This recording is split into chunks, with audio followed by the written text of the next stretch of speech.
Welcome to our deep dive.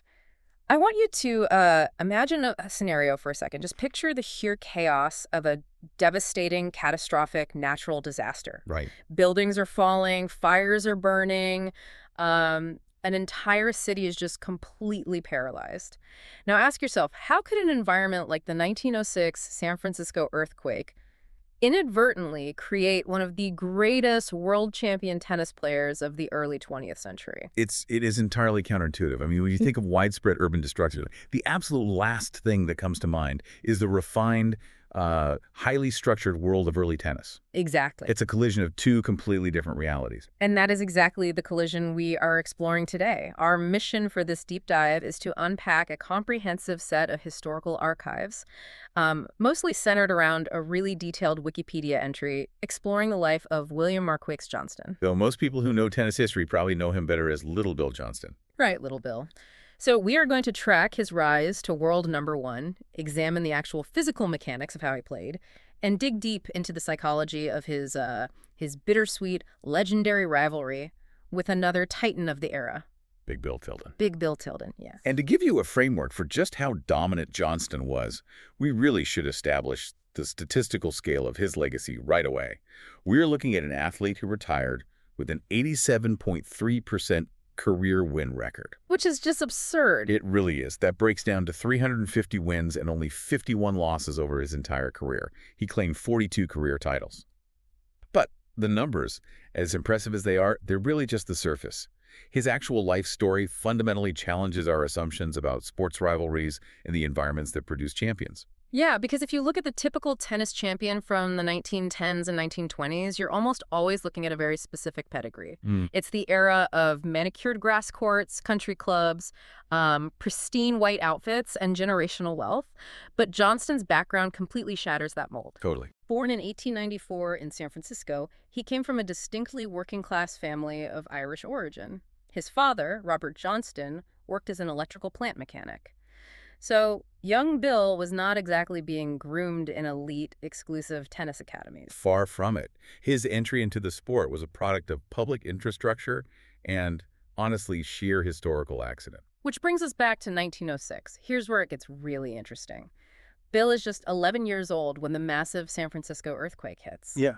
The damage is unimaginable, leveling huge swaths of the city. And in the aftermath, as a basic matter of public safety and recovery, the local schools are shut down. Right, they had to be. So suddenly you have this 11-year-old kid with endless free time in the middle of a city trying to rebuild itself from the rubble. So he heads to Golden Gate Park, and he spends his days hitting tennis balls on their public asphalt courts. What's fascinating here is how that specific physical environment dictated the biomechanics of his game. Grass courts, which were the standard for all elite tournaments at the time, dictate a very specific style of play. Because the surface is so soft. Exactly. Grass is soft. The ball skids and bounces very low, which naturally encourages players to bend their knees, slice the ball to keep it low, and immediately rush the net. Asphalt is the exact opposite. It's basically a parking lot. Right. It is completely unforgiving, it's gritty, it's fast, and most importantly, the ball bites into the surface and bounces incredibly high and hard. So an 11-year-old kid who is already small for his age is dealing with a ball that is constantly exploding off the pavement up around his chest and shoulders. Precisely. Learning the game on the public asphalt of Golden Gate Park forced Johnston to develop a rugged, relentless style of play. He couldn't rely on the low slices used by the country club players. He'd just get run right off the court. He would. He had to be exceptionally quick, his footwork had to be perfect on that hard surface, and he had to generate his own power to counter that high bounce. That gritty environment became his greatest asset. It directly shaped his technique, leading to his very first tournament victory, just 4 years after the earthquake. Wow. Yeah, when he won the 1910 Bay County's junior singles competition. It's just a brilliant example of environmental constraints forcing innovation. And as he transitioned from those junior competitions into the adult circuit, his physical stature really became the dominant narrative. Even fully grown, he was only 5 feet 8 inches tall and weighed around 120 pounds. In a sport that was increasingly rewarding towering, long-limbed athletes, that lack of size earned him the famous nickname Little Bill. But his opponents learned very quickly not to underestimate him. Oh, definitely. Because despite his frame, he possessed an absolute cannon of a shot.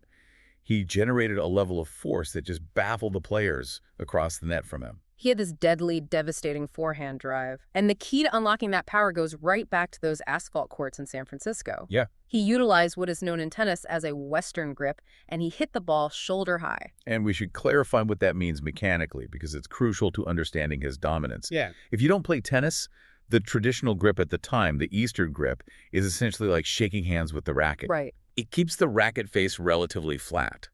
But a Western grip requires you to rotate your hand, so your palm is essentially under the handle. It naturally tilts the strings downward. Which sounds like you just hit the ball straight into the dirt. It does, unless you are hitting a ball that is bouncing very high. With a Western grip, you have to violently brush up the back of the ball as you hit it. This generates massive topspin. So the ball arcs. Exactly. Yeah. The ball clears the net safely, then dips sharply into the court before kicking up aggressively at the opponent.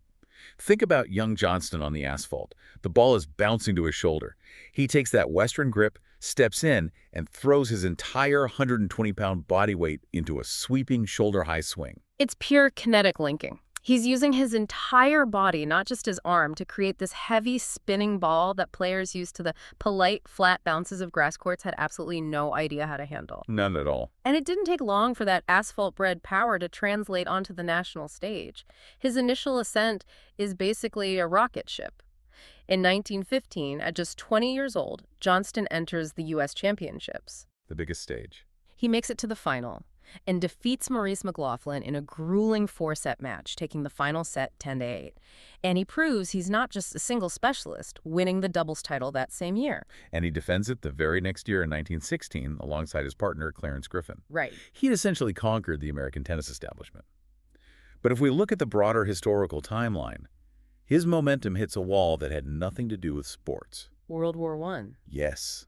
The outbreak of World War I paused global athletic competition, and Johnston, true to his character, stepped away from the court to serve his country in the U.S. Navy. Which really contextualizes the era. These athletes were not living in an insulated sports bubble. He puts his prime athletic years completely on hold. But the time away didn't erode his skills at all. After his Navy service concludes, he makes a triumphant return to the sport post-WWI. And what a return it was. In 1919, he enters the U.S. Championships again. And he doesn't just win, he puts on a masterclass.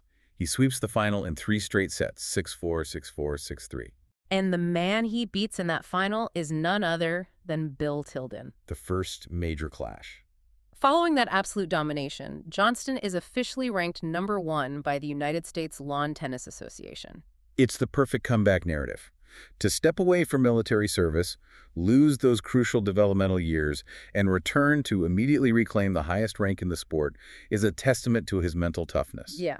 However, that 1919 victory over Tilden is really the inciting incident for the defining drama of Johnston's entire career. Okay, let's unpack this. Because it is impossible to analyze the legacy of Little Bill Johnston without deeply examining his relationship with Big Bill Tilden. It is arguably one of the most intense, localized rivalries in the history of individual sports. Definitely. Johnston crushes Tilden in 1919, but when the calendar turns to 1920, the entire tectonic plate of the sport shifts. Tilden overtakes Johnston, sparking a year-long battle for supremacy. And it is a battle that results in one of the most psychologically punishing records in sports history. From 1920 onward, Johnston remained an elite, world-class player.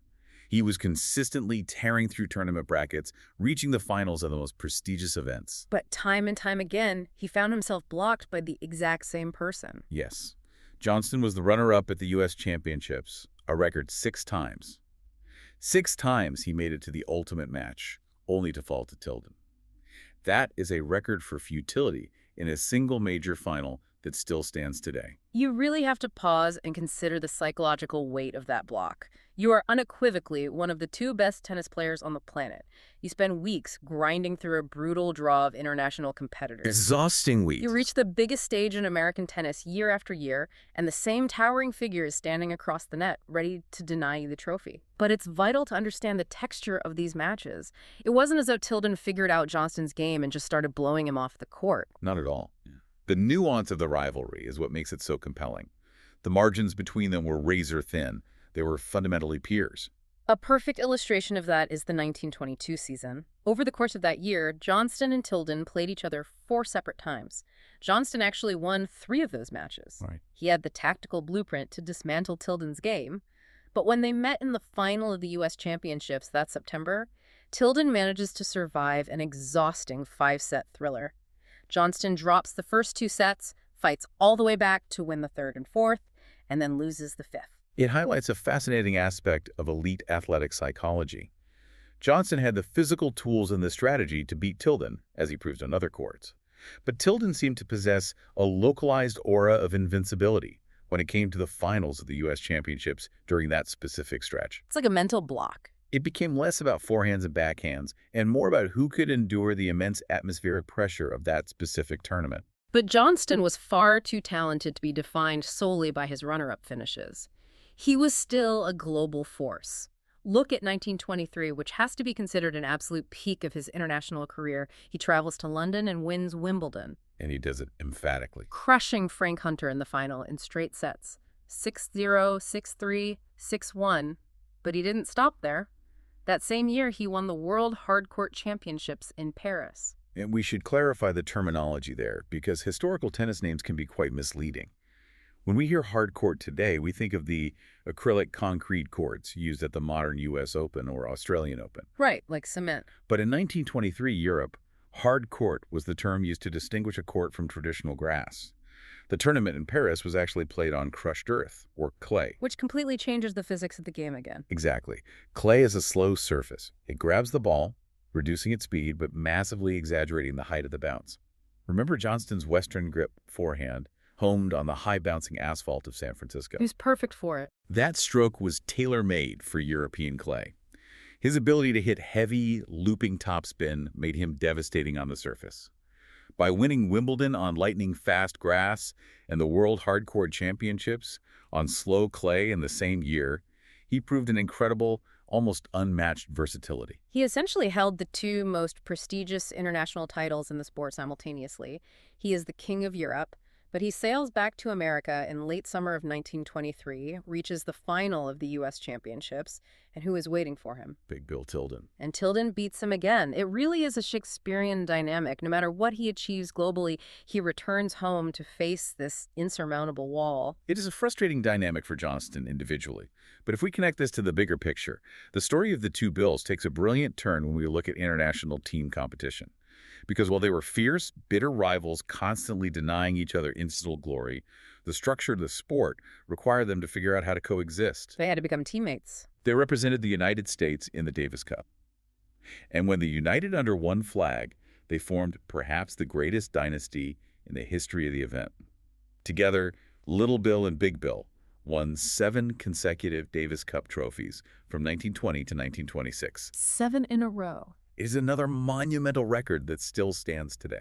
I often think about the psychological whiplash of that locker room. You spend 11 months of the year analyzing this guy's weaknesses, trying to figure out how to mentally break him so you can win the U.S. Championship. And then a few weeks later, you were sitting next to him on a bench, strategizing together, sharing tactics, and high-fiving as you dismantle the British or the Australian national teams.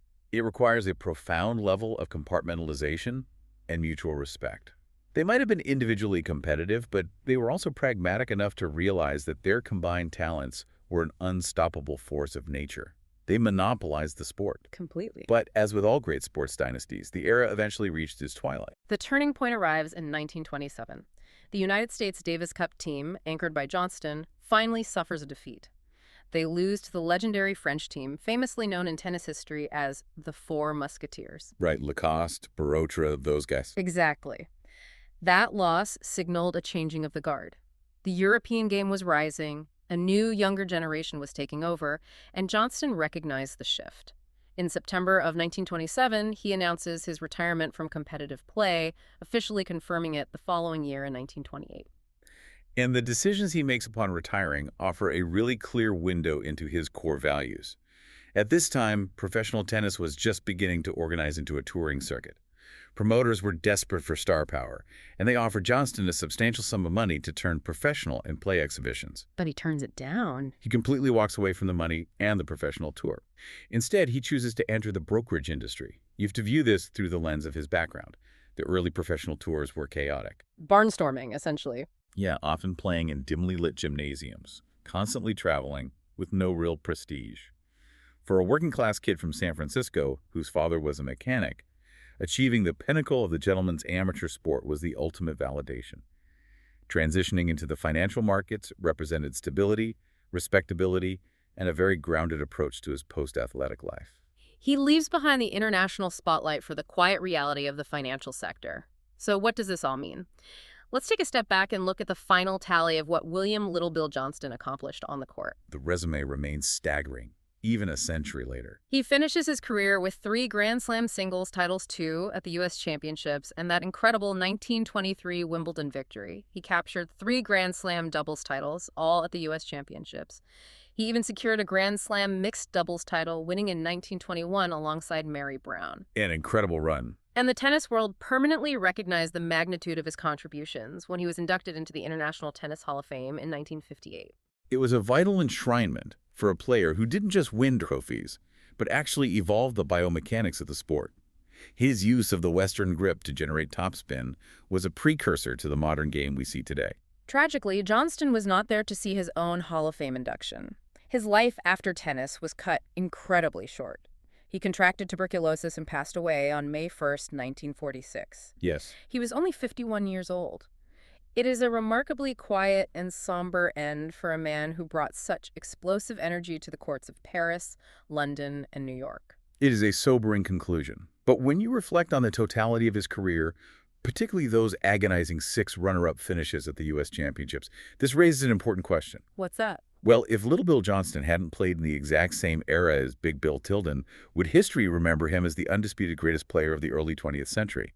It makes you wonder how much of our own legacy in any field is defined not just by our own inherent talents, but by the specific rivals and peers we happen to meet along the way. That is a profound thought to carry with us. If Tilden had been born 10 years later, we might be talking about Johnston as a 10-time U.S. champion. We will never know, but it is a fascinating reminder of how timing shapes history. Thank you for joining us on this deep dive into the resilient, groundbreaking life of Little Bill Johnston. We hope you walk away with a new perspective on the origins of greatness, and we encourage you to keep exploring the incredible human stories hiding just beneath the surface of the record books. Until next time, keep digging.